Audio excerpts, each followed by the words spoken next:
Happy Monday morning, and welcome to everyone who's joining us from around the world, including Vashon Island. And welcome to our public event, Cross-strait, Crossroads, Pathways for America's Taiwan Policy, co-hosted with the RAND China Research Center. My name is Ryan Hass. I will co-moderate today's event alongside my friend and colleague, Jude Blanchette, who is the Distinguished Tong Chair in China Research, as well as the Director of RAND China Research Center. I will turn the floor over to Jude in a moment to help situate this project and what we're trying to get done this morning. But before I do so, let me be ruthlessly brief in introducing my colleagues who are going to be the key speakers and discussants today. Jennifer Kavanaugh is the Senior Research Fellow and Director of Military Analysis at Defense Priorities. Bonnie Glaser is the Managing Director of the Indo-Pacific Program at the German Marshall Fund of the United States. David Sachs is a Fellow for Asia Studies at the Council on Foreign Relations. And Matthew Turpin is a Visiting Fellow at the Hoover Institution and a Senior Counselor at Palantir. Each of these speakers has distinguished backgrounds. I encourage you to look at the event page if you want to learn more about their background. But for now, let me turn it over to Jude. Great. Good morning, everyone. First of all, it's great to see people in person. I forget that people still thankfully come to think tank events even in this post-COVID world, so appreciate everyone showing up. Really great, again, to partner with Ryan and the great team here at Brookings. This has been a pretty sizable undertaking, but has felt seamless and smooth, and as anyone knows who works on these projects, that is 100% to the credit of all the amazing team members who are behind the scenes, making sure that workshops are set up, catering, events, publications. So really just this has been a really great partnership, and appreciate it. I'll be ruthlessly quick here in just briefly outlining the motivation and the goals, because I think we're all interested to get to the conversation here. But just to say very quickly, the motivation for this, I hope, is somewhat self-evident, but it is since June 1950, when President Truman sent the 7th Fleet into the Taiwan Strait to quell a incipient crisis of significant military proportion, the United States has been puzzling through this very challenging equation of maintaining peace and stability in the Taiwan Strait. 75 years later, I think that a lot has been learned, but challenges persist. And those challenges do not stay still. They continue to be a moving target. And so we felt that it was appropriate, given all the, to quote Xi Jinping, great changes unseen in a century, now occurring in a number of domains, not only in military technology, power distribution, focus of the United States and its military posture, domestic developments in Taiwan, the extraordinary growth in capability of the People's Liberation Army, as well as what to many of us feels like a heightened degree of intensity and coercion coming from Beijing that it brings to bear on the Taiwan Strait. It is important and necessary that we bring together what we thought was the smartest group of people thinking and working on Taiwan U.S. military strategy, grand strategy, for a series of discussions, and then out of that, papers that kick the tires on where U.S. policy on Taiwan is now, and offer suggestions on where and how it can be improved. We also thought it was important to have a spectrum of views here. This is one of these issues that I don't think any single voice has all of the answers, and one of the things that this community in Washington can do best is bring views together to challenge each other, push each other, help refine so that we just have a better set of options. And I think we achieved that with this. One quick methodological note, although I hope and assume you've all spent the entire weekend reading the full report, so this will be unnecessary. But what you see on stage here today is not only the work of the individuals who've written papers for this, but behind this was a series of dedicated workshops starting last fall, where initially drafts were written by these individuals, put into the meat grinder of a workshop where 20 or so, I think, again, of the sharpest minds debated, argued, supported key elements of it, and then again the memos were revised again. So this is really not the individual voice of everyone on stage here, but also a collective effort of everyone who agreed to read and comment on the drafts. So I think that really made all of these really quite strong contributions. So that, in a nutshell, is why we thought this was important and how we went about it. And the goal for this is really what you're seeing today. Is there's going to be a great conversation over the next hour or so. I think the papers are already kicking off a conversation on Twitter and elsewhere, and we hope that these have shelf life and will continue to push and challenge and shape the debate in the weeks, months, and years ahead. So with that, Ryan, I'll turn it back over to you. Thank you, Jude. And if Jude and I do our job well, this will be a pretty interactive, spirited conversation amongst these four people who all have strong views that are not all in alignment with each other. So I want to start by just setting the baseline. And Bonnie, I'm going to ask you to get us started. What do you identify as America's interest in Taiwan? Why does America care so much about Taiwan?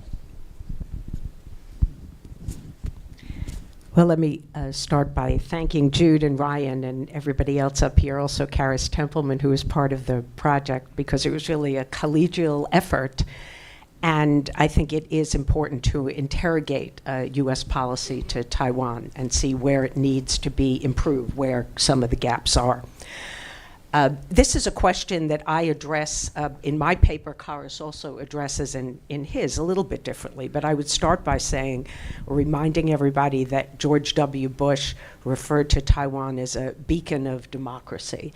And I think that Taiwan's democratic resilience is important because it really represents an alternative model to the Chinese Communist Party. It is an ethnic Chinese society that has demonstrated that democracy works, and it is really, I think, a powerful example to the world. Secondly, we all know how important Taiwan's economy is to the United States, but last year Taiwan was the U.S. fourth largest trading partner, of course, due to mostly chips and other ICT components. But that's now more important than Germany.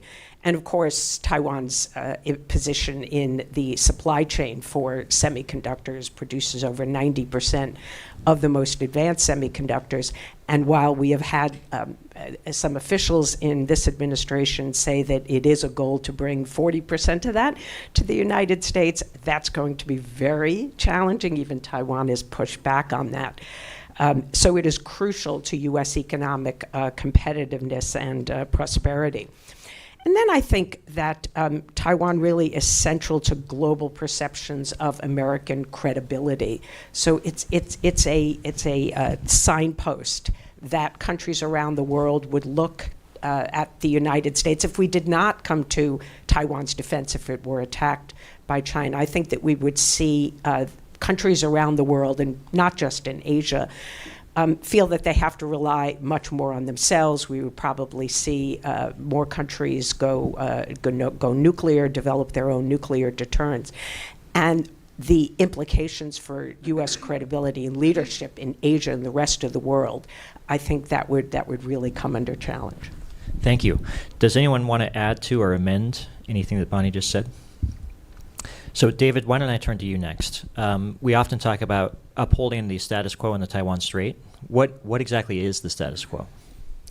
Well, I have a bit of an issue with thinking about the status quo in the Taiwan Strait because to me it gives us a false sense of comfort that all three sides have kind of bought into whatever is there right now should be there indefinitely, that there are rules of the road that Beijing, Taipei, and Washington have all agreed to and will adhere by, and that basically we are on a sustainable trajectory. And so I take a little bit of issue with that. And so what I would say to kind of just highlight my thinking on that is that as we sit here in March 2026, the status quo as we would define it or as U.S. officials would define it today is very different than the status quo of 2022 or 2021 if we think about actual activities in the air and on the seas around Taiwan. And so, pre-August 2022, the status quo was that both sides would adhere to the median line in the Taiwan Strait, would not go over that median line. That no longer pertains to the situation today. You would say that the status quo, as well as that the PLA Navy and the Chinese Coast Guard are not ringed around Taiwan on a continual basis. Well, that's no longer the case.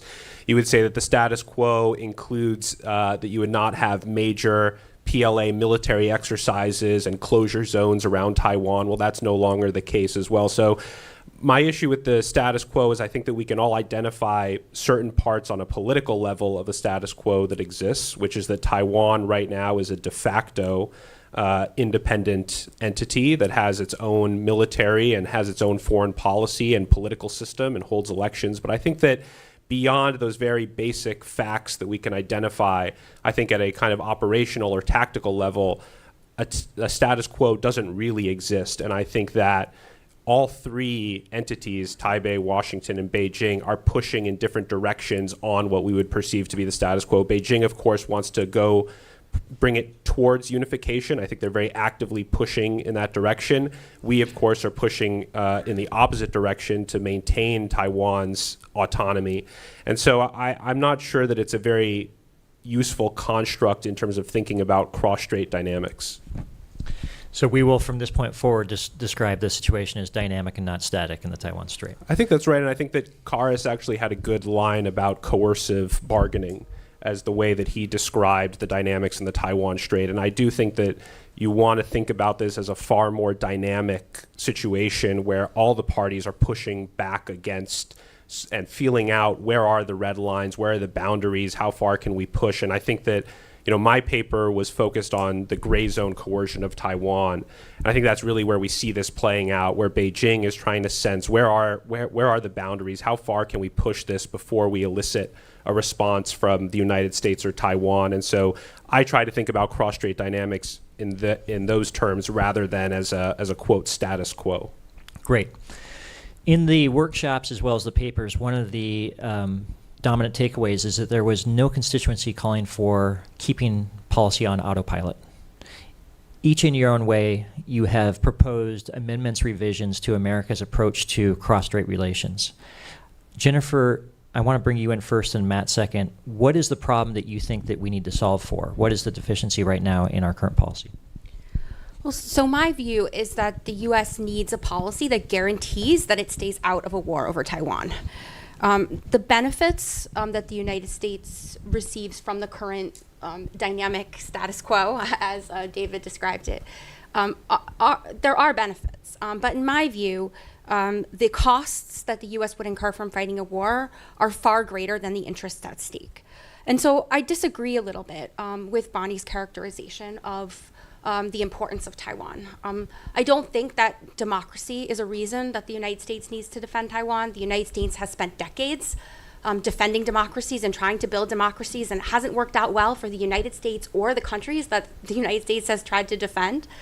The military gains that China would get from a reunification with Taiwan are modest and worth thinking about, but they're mostly things that China will get anyway, even if with just by its development of its military capabilities. So we're talking about delaying China's military advance, not stopping it.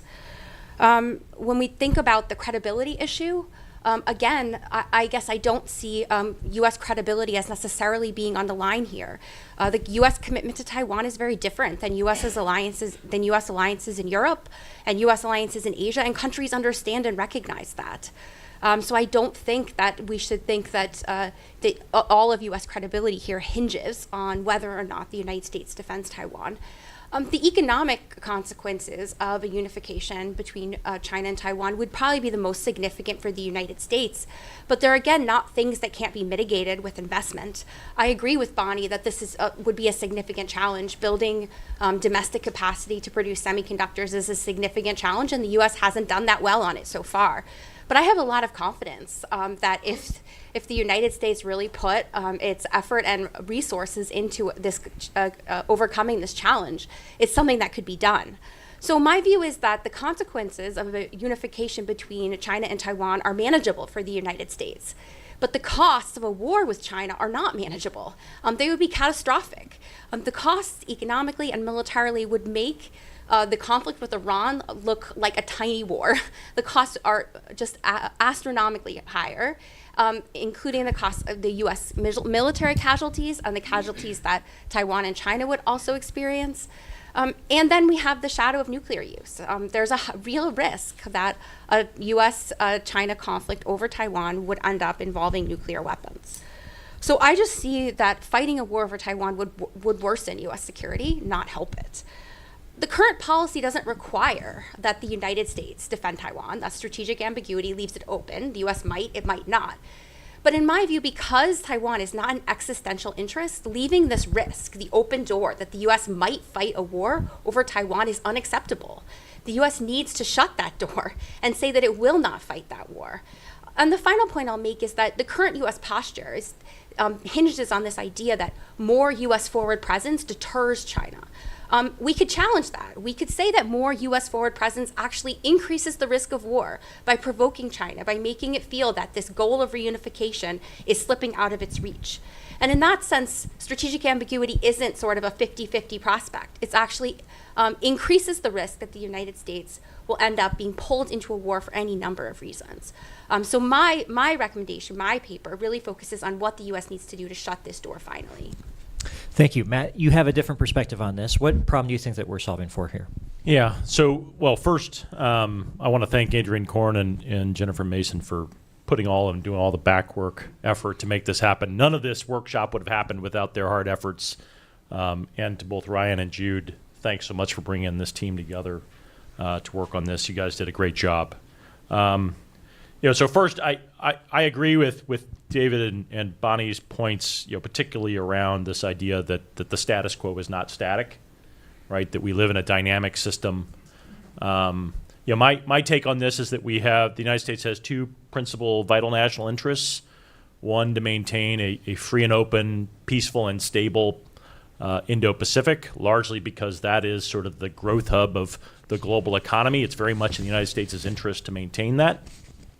And so that's sort of the positive interest that we have. The negative interest we have is that we have an interest in preventing a hostile rival from dominating the region, and therefore foreclosing a whole bunch of options for the United States. And so therefore, the principal thing we're trying to solve for is how do we deter Beijing from using force to annex Taiwan, right? Because that's really what the war is. The war isn't that the United States is going to launch a war against China. The war is that Beijing will take the opportunity to do so. And so what is the best way to be able to do that? I completely agree that the cost of a conflict is extremely high, which is why we should be trying to prevent it from happening, and to persuade Beijing that doing so would also be for them an extremely high cost, and therefore best for them to pursue negotiated settlement with Taipei. So I think that to me is the same. So in many ways, I think we agree on kind of what the problem is, right? That we have a problem here, and that in many ways, I think we agree that there should be a degree of clarity from what we happen to be on the opposite sides of what that clarity should actually be. But I think there actually is a general consensus that and as you put it, Ryan, that autopilot is not a good idea right now. I happen to think that continued ambiguity raises the prospects of conflict, largely because Beijing may conclude to themselves that they have an opportunity to use force to achieve an objective that right now they're not able to achieve through negotiation. I wanted to maybe pick at a few of the threads that have been started here, and also try to use the availability of the four of you to give a bit more analysis on something that I think for many, the general public, and frankly, many of us in DC, is difficult to tease out, which is the motivations, urgency, and timeline for Beijing. I think there are debates and divisions on a few key questions. One of them is, how quickly is Beijing looking to see a resolution of the Taiwan issue, either through formal annexation via use of military force, and or coercion to squeeze Taiwan and hopefully force a political settlement. There are some that say Xi Jinping has time, right? Time and momentum are moving in Beijing's directions. They're shaping events, maybe not perfectly, but in a way that Beijing might feel satisfactory to, and again, this is the only time it's okay to quote Sun Tzu, win without fighting. Then I think there are those who say the strategy isn't working, right? Beijing is seeing that for all its efforts to squeeze, it's producing antibodies in the Taiwan system. You're seeing that in polling data. You're seeing, I think, significant efforts on things like Taiwan's resilience strategy. You're seeing more from the United States. So wanted to maybe go down the line and ask each of you, how do you conceptualize Beijing's sense of urgency here? And I think what would also help us is, what to you is the strongest evidence that you point to supporting your position?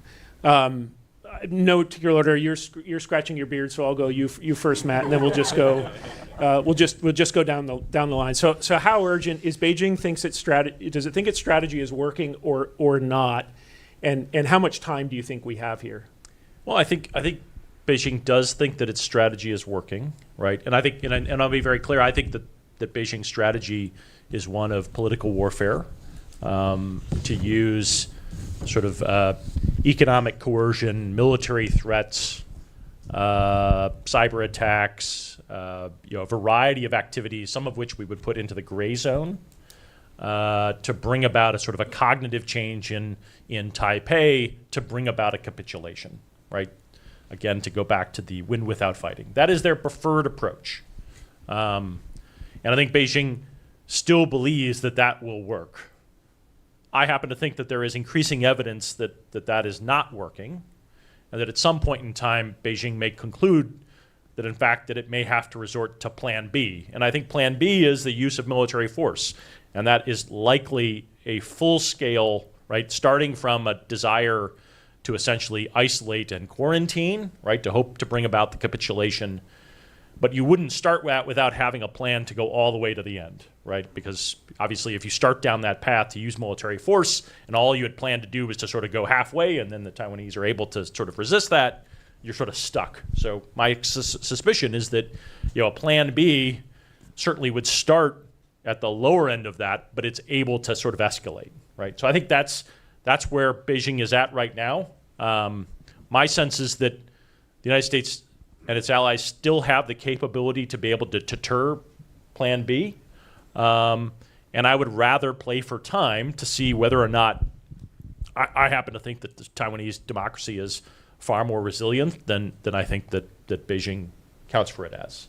And so I believe that it's much more important to be able to sort of play for time and be able to provide that support over time, so that Beijing can maybe conclude that there has to be a Plan C, which does not involve coercion, right? That actually involves real negotiation. And on the U.S. side, that requires a degree of support and continued deterrence at the level that certainly shifts to the threat, but that the level that we've been doing now for, you said 3/4 of a century. I mean, we've been doing this for quite a bit of time. David? So I agree with most of what Matt said. So I'll just add one thing, which is that I think that intentions can change overnight. In many ways, the PRC is a black box. We have certain data points of what Xi Jinping has said, what the Taiwan Affairs Office has put out publicly, but those are just scattered data points. But capabilities are things we can measure, things that we can look at and scrutinize and say, well, what are these capabilities for? Why is Beijing doing certain things? And my question that I would put forward is, what would a country that is deadly serious about annexing Taiwan do that Beijing is not doing? And I don't see much there. And so if we think about China's nuclear build-out and the modernization of its nuclear force, if we think about the amphibious lift capabilities that are coming online, if we think about exercises that use civilian ferries to put troops over a body of water, if we look at the sophistication and scale of the PLA exercises and the amphibious operations that they practice on the PRC, those are all data points that I would say show that Beijing is very serious about having a military option available to Xi Jinping if he wants to go down that route. I think that for Xi Jinping, when he came into office, it was likely unacceptable that that military option did not exist. And that he is determined to ensure that if he decides to go, and we don't know exactly what would trigger that or whether he will choose to do so, so I'm cautious about that side of the coin, but that if he does decide to go, that he has a viable option to get him there. And so I think that that's something that we need to take extremely seriously. And so that's the evidence that I would point to. Bonnie? Well, first I would say that you have to look at capabilities and intent. I think it would be dangerous to ignore intent. And we should be paying close attention to statements that are made, documents that we are able to procure. I think that is an important part of making an assessment as to how high the risk is of using force. I agree with Matt that this is mostly about psychological warfare. It is about instilling a sense of despair in the Taiwan public that their government cannot deliver good governance and that the United States is unreliable. And public opinion polls are showing us that China is making some headway in that direction. And that worries me greatly. I think for me, this whole question of the urgency of Xi Jinping is a very important one. I did a debate once at CSIS a few years ago on this issue. And if you ask me to provide one piece of evidence, it would be that in October of 2017, Xi Jinping said that unification, or reunification, actually in Chinese it's unification, is essential for national rejuvenation. Now, you might think I'm going to say that that signals urgency, but in fact, I think it's just the opposite, because it tells us that if there is any timeline, it is 2049. Xi Jinping will be 96, I believe, in 2049. So he has had an opportunity since 2017 to pull that sort of timeline forward, say we need to achieve something by 2035, but he has repeated this statement. So you could interpret this actually as kicking the can down the road potentially to his successor.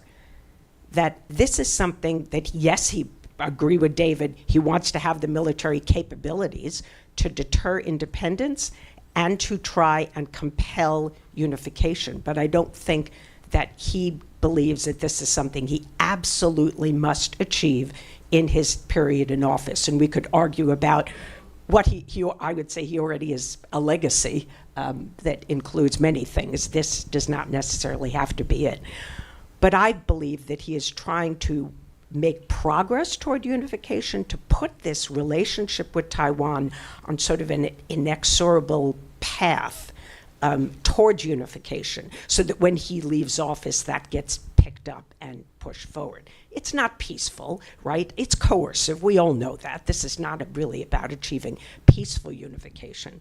But I don't see solid evidence that Xi Jinping has attached so much urgency that he believes that he will have no legacy if he leaves office without having achieved a full unification. Yeah, so I agree with Bonnie here, and I guess I'll just make a couple of additional points. So in my view, Xi Jinping has to look at his current strategy and think it's working pretty well. He's using military and economic coercion to slowly shrink Taiwan's freedom of maneuver in the international arena. And in the Chinese view, the United States military power is on decline. And so why rush? Why not wait? If the current strategy is working and the military balance is shifting in China's favor, what's the hurry?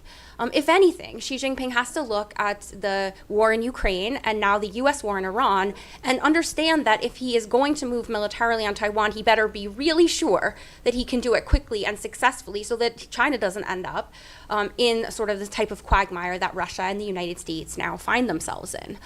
So, you know, in my view, there's lots of signals here that that would encourage China to wait and to be patient, and no indication that they're rushing, even as they build up these military capabilities.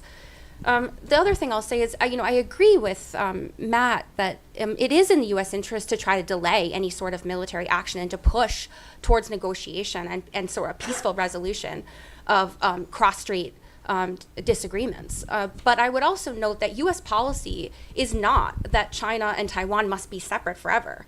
U.S. policy is that it opposes coercive changes to the cross-strait status quo. And so in that sense, the U.S. should be ready to accept any sort of peaceful outcome that would come from negotiations between China and Taiwan. Great, thank you. I suspect we'll circle back to thinking about the definitions of peaceful, because I think that is a key issue, but an important point to make. Jennifer, I might come to you first with the next question and then open it up. I think this was, in the workshop discussions, I noticed maybe one of the most significant divides was not on the near-term stuff, was actually about thinking about the future. Namely, what does the world look like for the United States after or assuming that China is able to successfully unify and or annex Taiwan? Those are different paths. But I did notice that across those there were differences amongst the group. And Jennifer, I know you had a uniquer position on this. So I just wanted to ask if you could think out loud, and then I want others to join in on this, which is namely that world that the United States will be dealing with if there is a PRC flag flying over Taipei. I get the sense, but don't want to put words in your mouth, that you see a world in which China is able to unify with Taiwan as being one where the disturbances in the force are relatively minor for the United States. I think that was an area of disagreement within the group, because I think some were starting from that end position and thinking, actually, no, and there was a whole bunch of knock-on effects that were deleterious to the United States. None of us have a crystal ball. This is all speculation. But just wondered if you might just take a stab at laying out the vision for what you think the future looks like in a unified world, and essentially make the argument about why you do not think this is significantly deleterious to U.S. interests, that it merits our attention now. And then we'll open it up for the group after. Sure. So in my view, the United States has two main interests in Asia. One is to protect U.S. economic interests, so access to markets and key resources. And second, to be able to balance Chinese power. The United States does not need to dominate Asia to protect its national security. And I push back on this idea that the U.S. needs a big security perimeter forward. This is a question that often comes up. Because the United States is actually, the homeland is very secure. We have oceans on two sides and weak neighbors to the north and south. So we don't need a big military presence forward in Asia or Europe to protect the United States. So, what would be the consequences of a unification between China and Taiwan, and would they threaten either of these two interests that I've laid out? My answer is no. I don't see a unification between China and Taiwan as sufficient to shift the military balance in the region enough that it would force the United States out of Asia, or give China an easy path to regional hegemony. In order to have dominance over the region, the key player, in my view, is Japan. That's sort of the linchpin. If Japan switched sides and bandwagon with China, the implications would be much more significant for the United States. So I don't see any real challenge to the U.S. ability to balance Chinese power if there were to be unification. I think the economic interest question is more challenging and more complicated. There is the semiconductor issue, which we've talked about a little bit. We can maybe talk about that more, but I'm going to focus on a different piece, which is, can the U.S. protect access to markets, freedom, the sea lines of communication, if it doesn't have, if Taiwan and China are unified? My answer to that is yes. You don't actually need to be able to navigate through the Taiwan Strait or even the South China Sea to get access to most key markets in the region. You can use the straits in Southeast Asia and the Philippine Sea to the east of Japan and still have plenty of access to the key markets that the United States would want to reach. Controlling the Philippine Sea would be very difficult. It's big. It's not something that either the United States or China could dominate in its entirety. So in my view, all the U.S. really needs is a posture that is along the second island chain. And a unification between China and Taiwan would not preclude U.S. presence in the region. The second island chain is where the U.S. already has a number of bases, so you'd want to invest in those bases, and you could maintain posture U.S. military forces in Japan.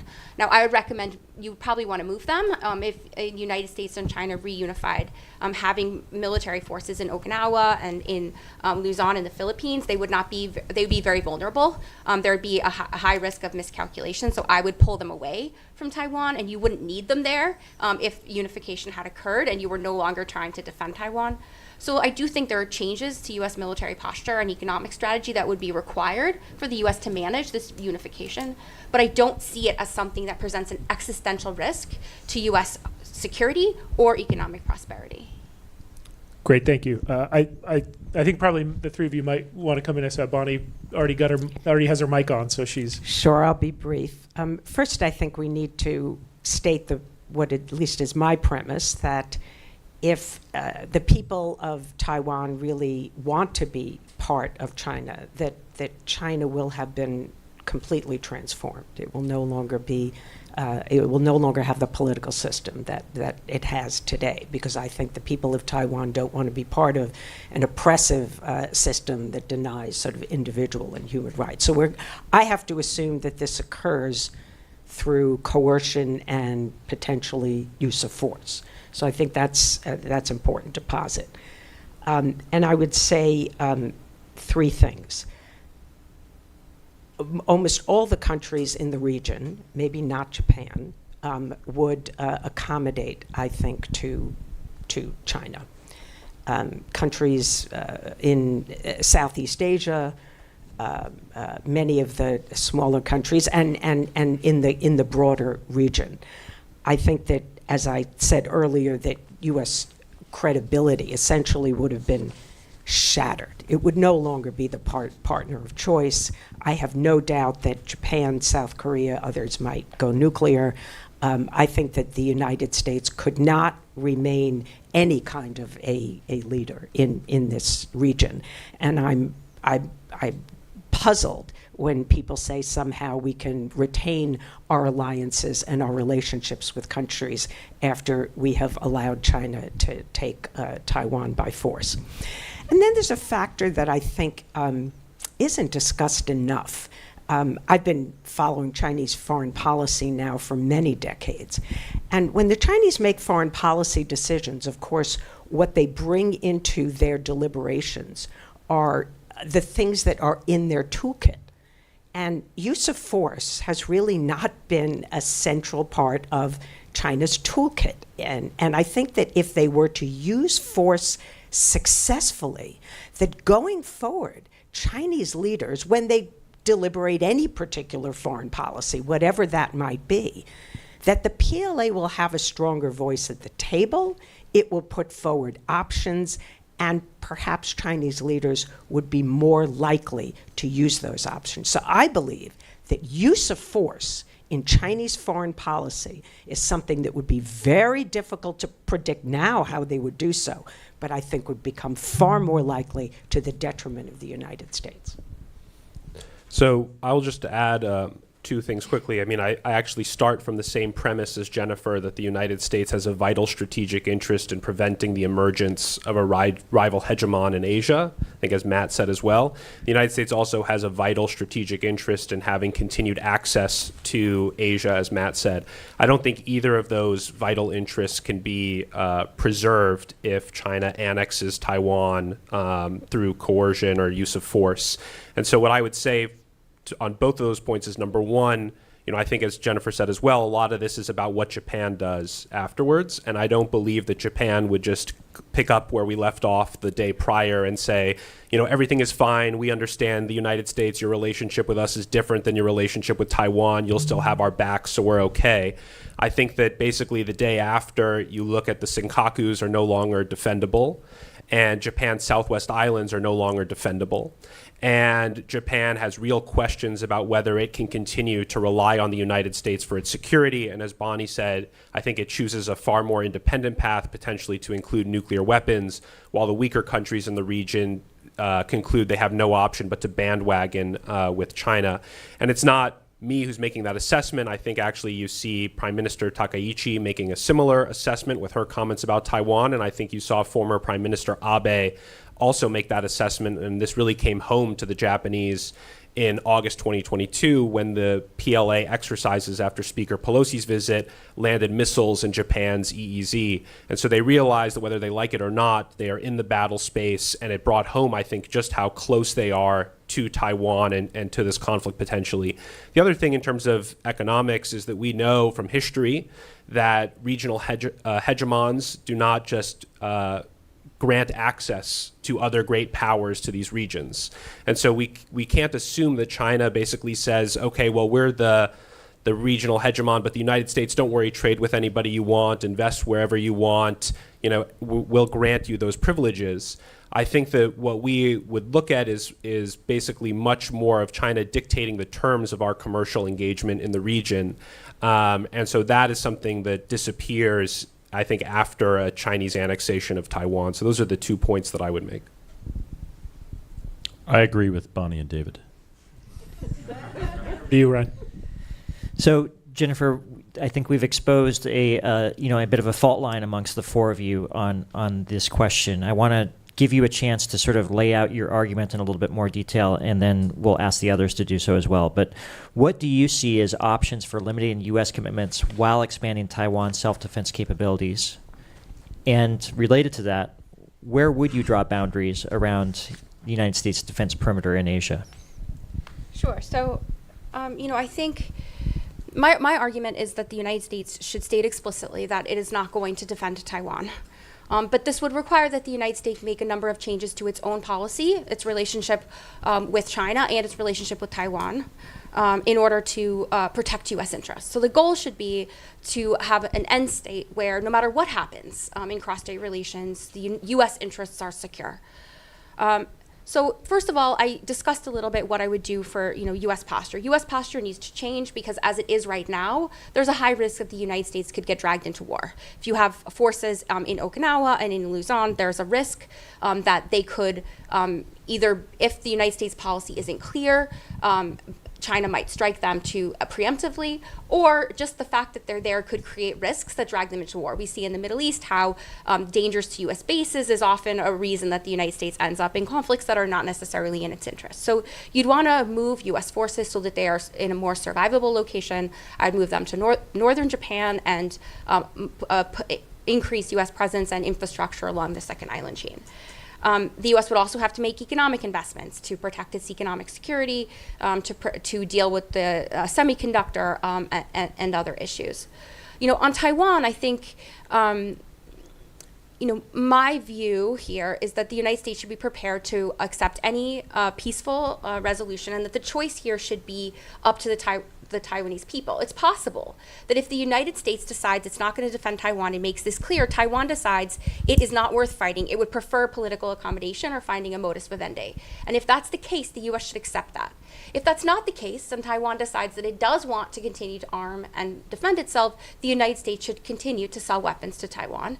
And it can do things to encourage Taiwan to make good use of that military investment. It could say that they could be at the front of the queue for asymmetric capabilities, assuming that they spend a sufficient amount on defense. It could invest in Taiwan's civilian and military infrastructure. It could set up intelligence sharing mechanisms to support Taiwan and support Taiwan's logistics. It could deal with energy security. There's lots of things the U.S. could do to help prepare Taiwan.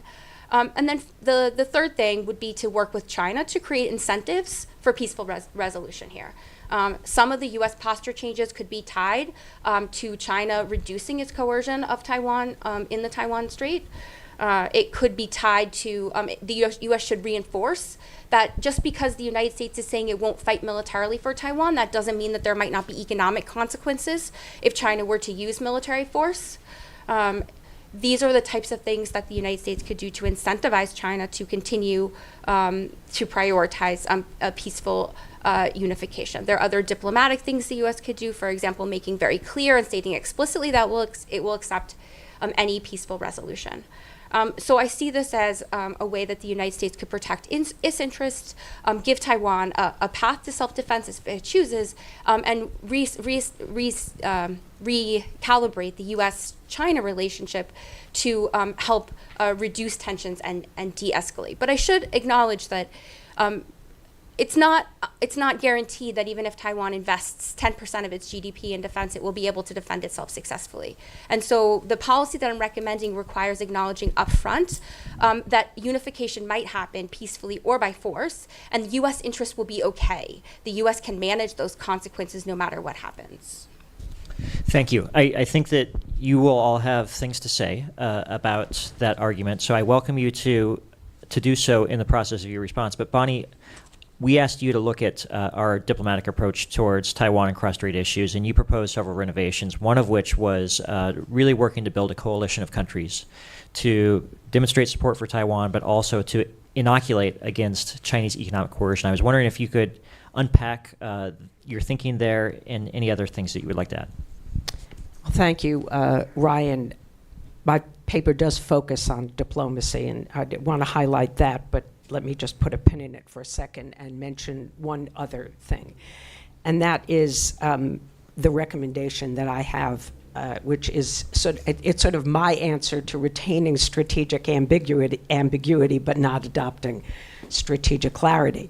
And while I understand the arguments for strategic clarity and in some ways sympathize with them, I believe that the PLA has long operated under the assumption that the U.S. would intervene. I don't see much likelihood that China would miscalculate. That could change, but I think at present that's not true.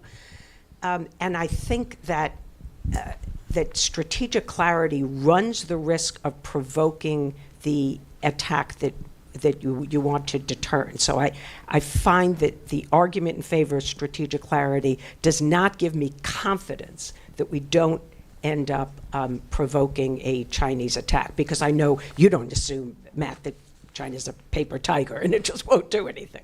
Okay, so back to and the other side of that is that what I do recommend is that we should make it unambiguously clear to Beijing that if it were ever to use force against Taiwan, that the U.S.-China relationship would be irreparably damaged. In other words, this would not be the aftermath of June in 1989, where the United States thought China was so important to the United States in the Cold War and resisting the Soviet Union that we would, and the signal we sent very shortly after that was that we would get over this this Chinese massacre in Tiananmen Square very quickly.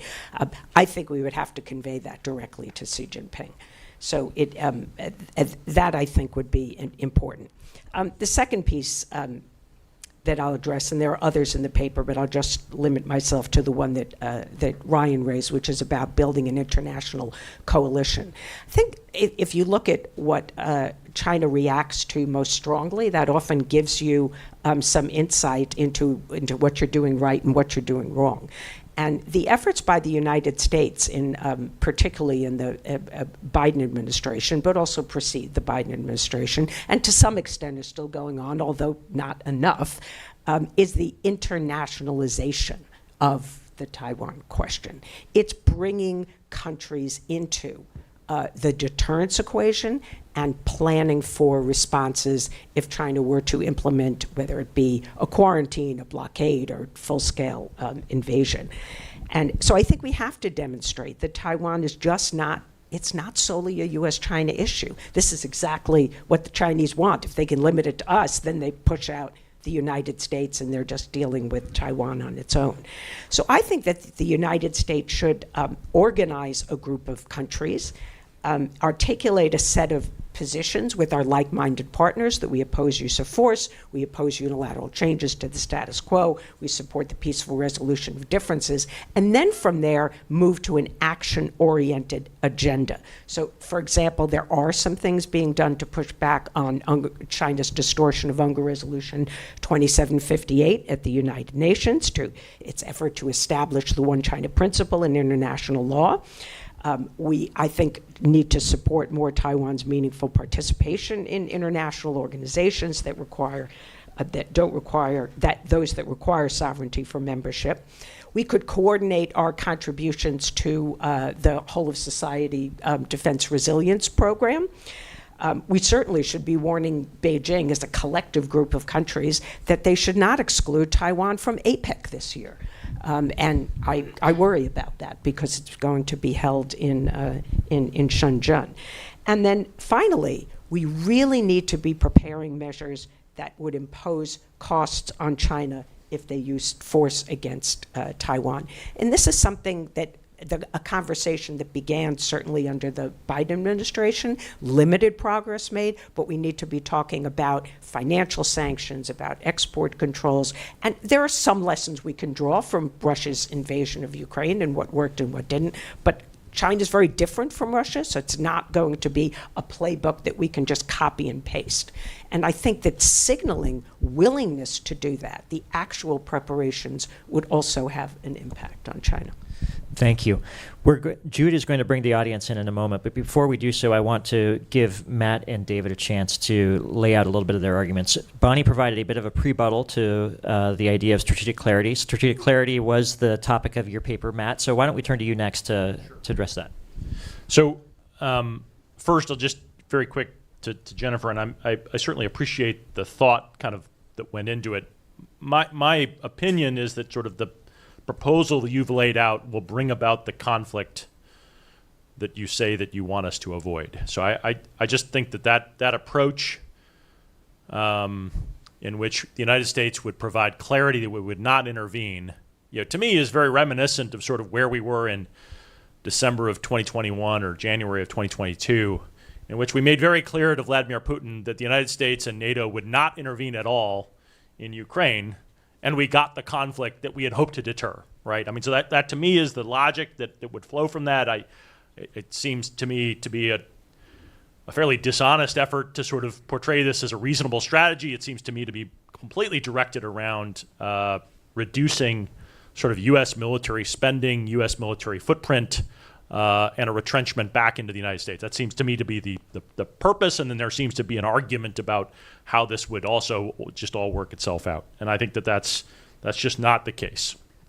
On a sort of a strategic clarity ambiguity, Bonnie, I think you are right. I mean, it is sort of, there is a risk that Beijing uses that as a pretense to sort of make the commitment. But I tend to kind of view this as, and I agree with you that Beijing already concludes that the United States would likely intervene militarily if it were to launch an effort to annex Taiwan, right? So I believe that is the case, right? And so, changing that from what is relatively little ambiguity for Beijing's perspective to now no ambiguity, the United States is actually going to do this, there is some risk there. I agree with you. But the benefits on that is that one of the challenges that we have is that the military problem is becoming more acute given China's military modernization and its force development, right? And so whereas in 1995 and 1996, we could unilaterally sail two carrier strike through the Taiwan Strait, not coordinate with Taiwan, not coordinate with Japan, not coordinate with anyone else, the United States could unilaterally deter the military capacity that the PRC had at the time. That is not the case right now. And so we're in a position where the acuteness of the military problem does require a degree of coordination. And you pointed this out, Bonnie. I think this is absolutely right. The United States has to begin to bring together that group of countries. And one of the challenges we've had with that is that if our policy is one of ambiguity, it's really hard to get others to sign up for the actual planning that would be required to do those things that would presumably put together that kind of case. So that's the dilemma that we're in, right? And so I actually think that risk is relatively low on U.S. essentially changing its language. Again, it's an if-then statement, right? The United States, if China invades, the United States will intervene militarily, and we're going to begin to prepare for that. Which then opens up the ability to say to Japan, who has essentially already made that same statement, okay, let's conduct the actual military preparations. Let's build the command and control systems. Let's set up the logistical system. Let's do all of those things that move us from an ambiguity side to a much more clear and concise that Beijing already believes we're going to plan to do, right? So I don't think we actually lose that much in the terms of the in terms of provoking Beijing, but we gain a whole bunch on actual military capacity and to be able to deter this fight. And that fundamentally the purpose is to make sure the war doesn't happen, right? And that's the outcome that we're looking for. Thank you. We need to wrap up this session soon, but I don't want to do so without giving David a chance to weigh in on what he focused on, which is how to respond to China's gray zone pressure on Taiwan. And then Jennifer has a quick thought to wrap us up, and we'll turn it back to Jude. Well, very quickly on the strategic clarity question, I do think that we have to take account of the fact that President Biden did articulate some version of strategic clarity 4 different times. Yes, on the first 3 occasions, they were walked back by administration officials. On the 4th occasion, it was not. The president's statement stood, and that did not prompt a Chinese attack on Taiwan, nor did it cause a rupture in U.S.-China relations. I actually would argue that that was a stabilizing facet of U.S.-China relations, or that helped stabilize U.S.-China relations to some extent. And I also just completely agree with Matt that on strategic clarity, I think that the conversations with allies now are, why should we be clearer about our commitments than the United States? And I think that the United States has to go first if it's going to push countries like Japan, Australia, and even South Korea to be clearer about what they would contribute in a U.S.-led coalition to defend Taiwan. And we cannot ask the Japanese or the Australians to be more unambiguous than we are. And so I think that it's a necessary component, as Matt said, of galvanizing that coalition and doing the real planning that needs to take place so that we can maintain a credible deterrent. Now, in my paper in particular, I was asked to look at China's gray zone coercion of Taiwan. And, you know, the way that I approached this was I think that there is a narrative in Washington to some extent that dealing with China's gray zone coercion or preparing a strategy of denial for Taiwan is basically a zero-sum contest, that every dollar spent responding to gray zone coercion is a dollar not spent on missiles, mines, and preparations to blunt an invading PLA force crossing the Taiwan Strait. And the reconceptualization that I argue for in my paper is to not view gray zone activities as a distraction or as something that China is just doing to placate its domestic audience or to make certain political signals to Taiwan. But actually, I think that the gray zone coercion is best seen as a pre-conflict campaign to prepare the conditions for China to defeat Taiwan and to prevent the United States from intervening on Taiwan's behalf.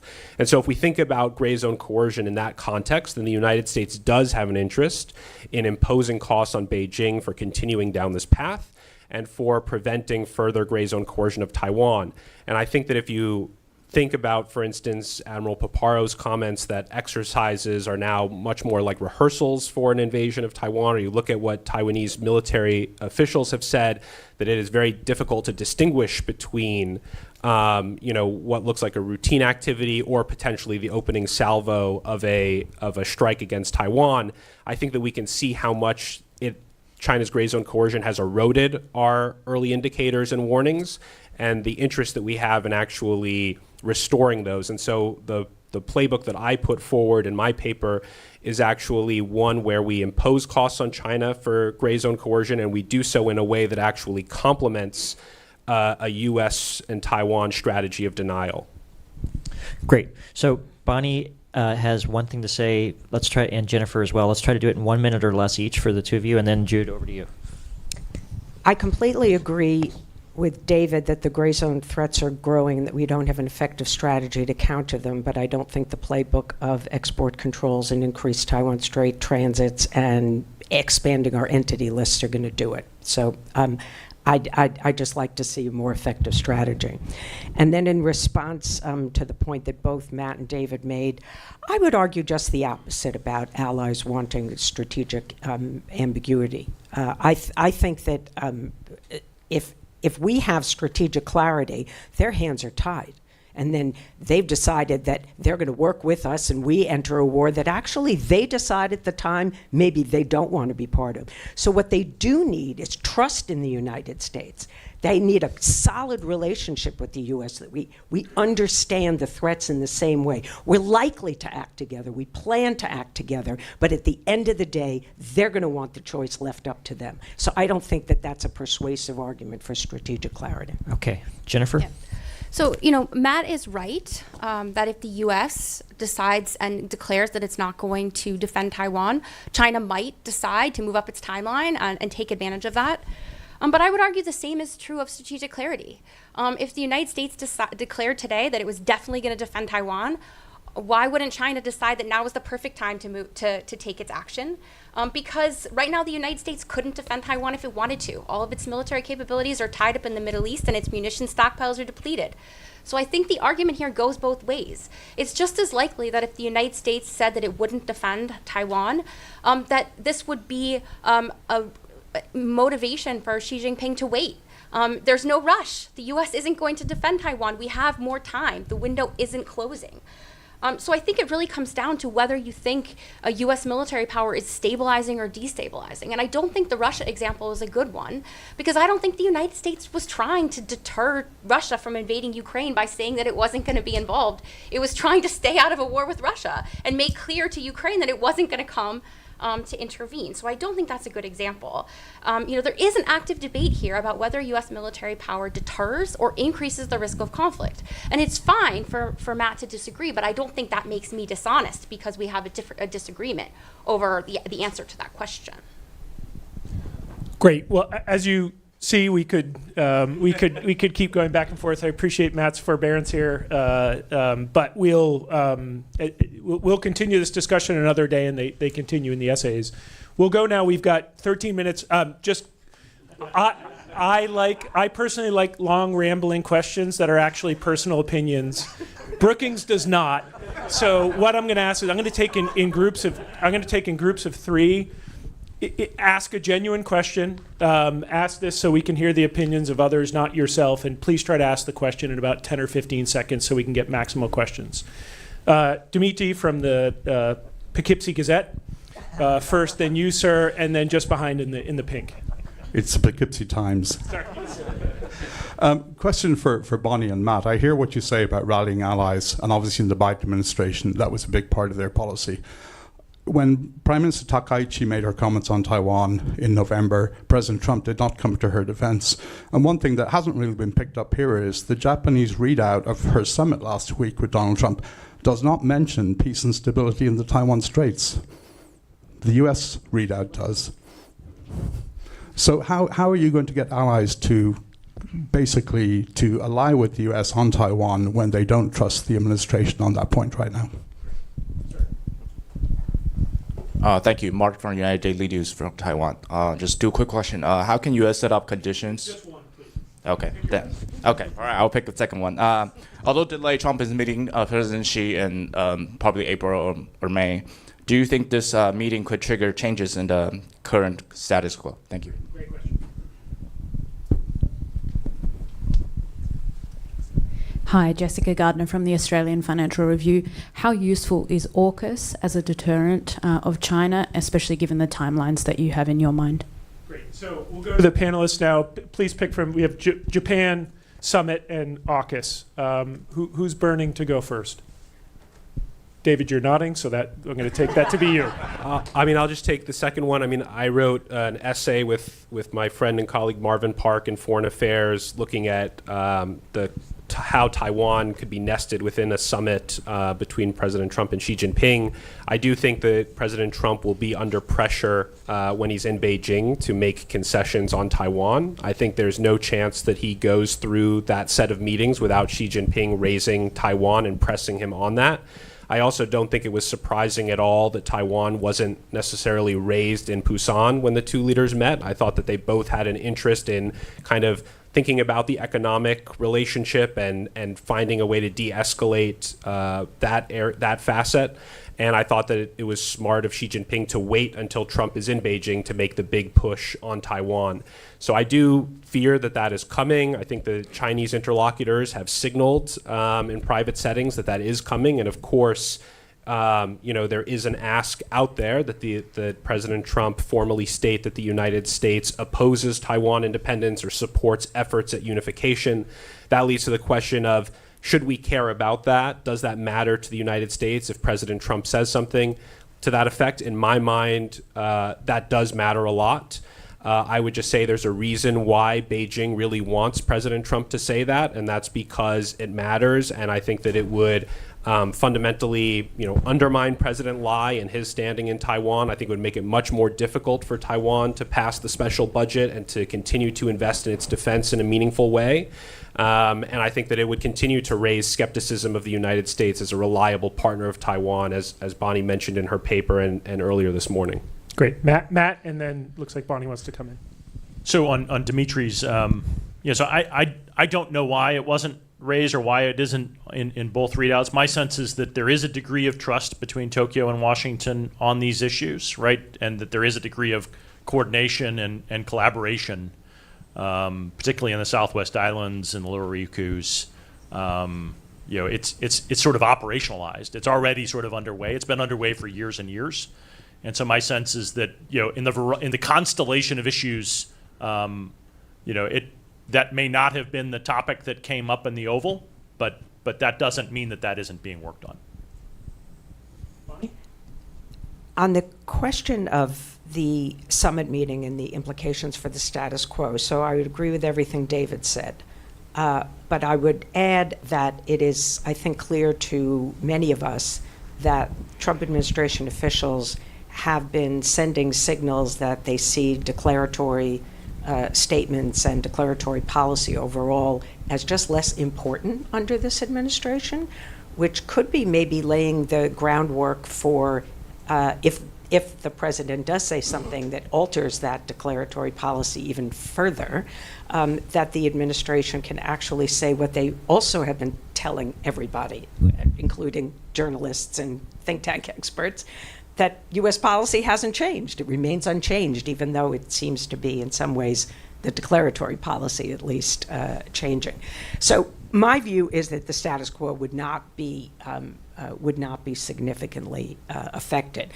But I do think the biggest challenge and the largest impact would be on Taiwan, that it would further lower, I think, the sort of confidence that Taiwan has in the United States, and China would see that as a win. So I hope that doesn't happen. And very briefly on your question, Dimitri, I hadn't seen the Japanese readout, but I wonder if the Japanese actually had a hand in maybe shaping the U.S. readout, that they would have wanted to see a reference to peace and stability. Maybe it's because of the very high degree of tension in Japan-China relations that they thought at this moment saying it in their readout maybe wasn't a good idea.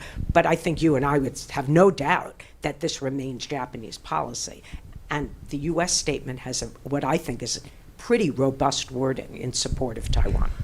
Jennifer, did you want to come in on any of this? I'll address the AUKUS question. Please. Yeah, so I don't think AUKUS is irrelevant, but I guess I don't really think it figures that much into Chinese calculations. I think it's relevant in the sense that the Biden administration was big on building these mini-lateral coalitions or organizations that had different levels of formality. And I think in the Chinese view, this contributed to the idea that the United States was trying to build like a circle around China, to encircle it, to squeeze it. But in terms of the actual capabilities, number one, the timeline is so long that it's not really a factor. Number two, there are questions about whether it even happens. The U.S. Can barely meet its own needs for submarines and is trying to increase the fleet. So this really depends on whether the United States is able to ramp up its industrial capacity to produce submarines at the level that would be required. And then the third piece is there's no guarantee that Australia would use the submarines in a way that would really threaten China, or whether they would just be used to protect like home waters nearby. I guess the one piece that could factor into calculations is actually not the delivery of submarines to Australia, but the ability to position more U.S. submarines forward, since that does provide this sort of like low footprint, hard to detect U.S. military power forward. So I think in that sense it could matter, because I do think if there were to be a war, which I would like to avoid, I do think submarines would play a really big role. But I'm not sure how much that is sort of a decisive factor as much as just something that China will try to build and account for in their planning. Great. Next round. Sir, Richard, and then sir in the, sorry, you. Hi, Antoine van Akmal, Brookings trustee. My question is, can we really, at the moment, are we stuck in a way? On the diplomatic side, it seems that it's difficult to brush up our diplomatic toolkit at a time that supremacy of the United States is somewhat fading. And on the military side, we have learned a lot of lessons and know more about the vulnerability of aircraft carriers, faraway bases. You can go through a whole whole list. Thank you.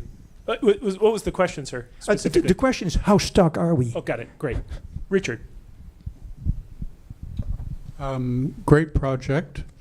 I would like to ask, what would be the impact if 22 months from now, Taiwan voters return the KMT to power?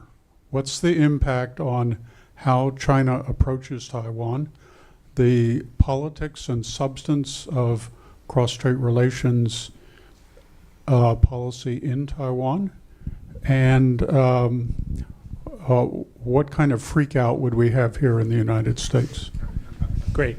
And then I remembered the word I was looking for, sir, was gray jacket. I would have gotten there, but.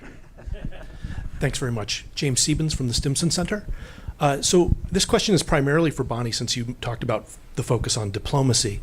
I wanted to ask if you would articulate what China's kind of clearest red lines are. I think someone else on the panel said, we don't know what might cause Xi Jinping to decide to attack Taiwan. There's actually been decades worth of white papers articulating China's red lines around these kinds of things. So what do you see as the brightest, clearest, most articulated red lines that China's put forward? Thank you. Great. So how stuck are we, KMT in 2028 and Beijing's red lines? And this will close us out. So who would like to go first? And I'm happy to call on someone unless I get a hand. Bonnie, please. So my answer to that last question would be Taiwan declaring independence, essentially changing its constitution, so changing the name of the country, something really rather significant. We did see China's reaction to holding a referendum and Taiwan joining the United Nations under the name Taiwan. I actually think today it would have to go farther than that, but I think that is a red line. U.S. recognition, diplomatic recognition of Taiwan or Republic of China, whatever, I think that would be a red line. And Taiwan reviving a nuclear weapons program, I think probably would also be a red line. So those would be at least some, and there are others in the anti-secession law. It's always useful to remember that the Chinese have said, if everything else fails, we are entitled to use force. We are justified in doing so. I really like Richard's question, and I think it would deserve a really terrific think piece that you might pen on what would change and what China would do. But I'll just mention a few things. We know that when Ma Ying-jeou was in power, and even in his campaign before he was elected, he talked about how he wanted to have political negotiations with Beijing, and he gave that up. But I think that China has not, and so I do think that China would try to compel the KMT government to agree to political negotiations. And I think that it would probably be revival of many of the agreements that were already passed in Ma Ying-jeou's term. But I think ultimately there would be coercion in various forms to try to get a settlement, something with Taiwan that then could be implemented even after that government might leave power. And I think it would put that KMT government in a very, very awkward position. And there would need to be greater sort of national consensus on these issues, and as you know better than I do, there is anything but a consensus. Great. Others? And sorry, I have to ask that we get responses in about a minute or so because we're just at time. So, Jennifer? I'll just say on this question of a U.S. freakout, there shouldn't be one, right? Like, we shouldn't interfere in other countries' domestic politics, and we shouldn't interfere in Taiwan's domestic politics. That's sort of the standard that the U.S. has set. So no matter what the Taiwanese people decide, the U.S. should be okay with it as long as it doesn't cross the line of coercive change to the cross-strait status quo. Even if China has interfered in Taiwan's internal situation? I don't think that justifies U.S. interference.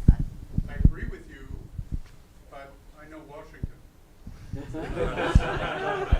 I don't disagree with you. I'm just saying that's Great. what it should be. David? No, I mean, I think that I agree with what Bonnie said about the KMT. My sense is that there is very little low-hanging fruit left in terms of cross-strait agreements in technical areas that could be struck once the KMT comes to power. I think that Ma Ying-jeou actually did a very effective job of just staying focused on those technical and cultural kind of aspects so that they can say, look, we're making progress, we have another agreement.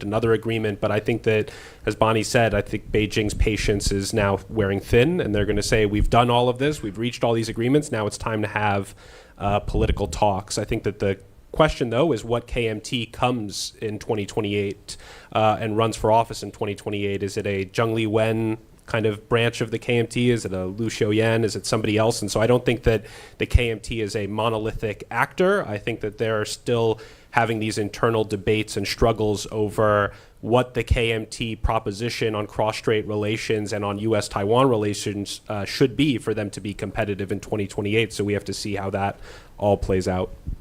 Matt, you get the benediction. Well, first, I don't think we're stuck. And on the KMT question, yeah, I mean, I think it's just in the cycle of how democracies work.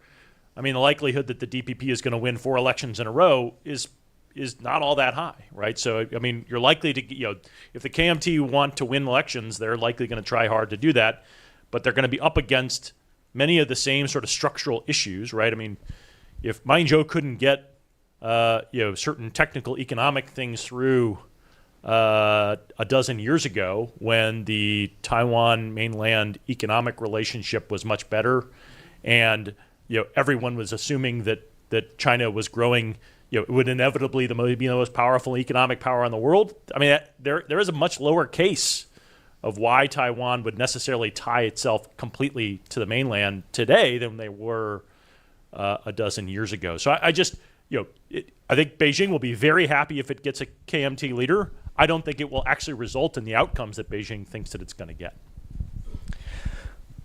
Thank you all for a tremendously rich conversation. We started this discussion by noting that the status quo is not static, it's dynamic. As the situation evolves, American policy and strategy must as well. And in order for it to do so, there must be vigorous, healthy debate like we've witnessed on stage today. These are a range of viewpoints that are all intended to help push forward the conversation about how the United States should adapt to a changing environment. Thank you to Jude Blanchette for your tremendous partnership in this exercise, as well as Jennifer Mason and Adrian Chorn for driving us along. Thank you all.